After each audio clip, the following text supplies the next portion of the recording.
Hello, নমস্কার সবাইকে। তো আমি চলে এলাম আরেকটা নতুন ব্লগ নিয়ে।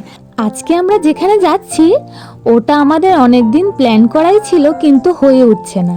তো হঠাৎ করে সকালবেলা আমাদের প্ল্যান হলো যে আমরা আজ দক্ষিণেশ্বর যাব। হ্যাঁ, যেহেতু অমাবস্যাও আছে আর আমার মাও এসছে, তাই অনেক দিন দক্ষিণেশ্বর যাওয়া হয়নি বলে মাকে দর্শন করে আসবো। তো চটজলদি আমরা রেডি টেডি হয়ে সবাই মিলে বেরিয়ে পড়ি দক্ষিণেশ্বরের মায়ের কাছে।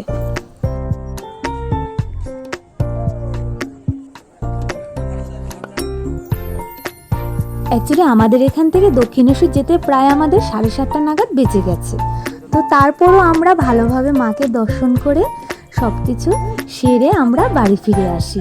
তো আজ ব্লগটা এখানেই শেষ করছি। নেক্সট দেখা হবে অন্য আরেকটা ব্লগে। ততক্ষণের জন্য সবাই সুস্থ থাকবেন, ভালো থাকবেন। ধন্যবাদ।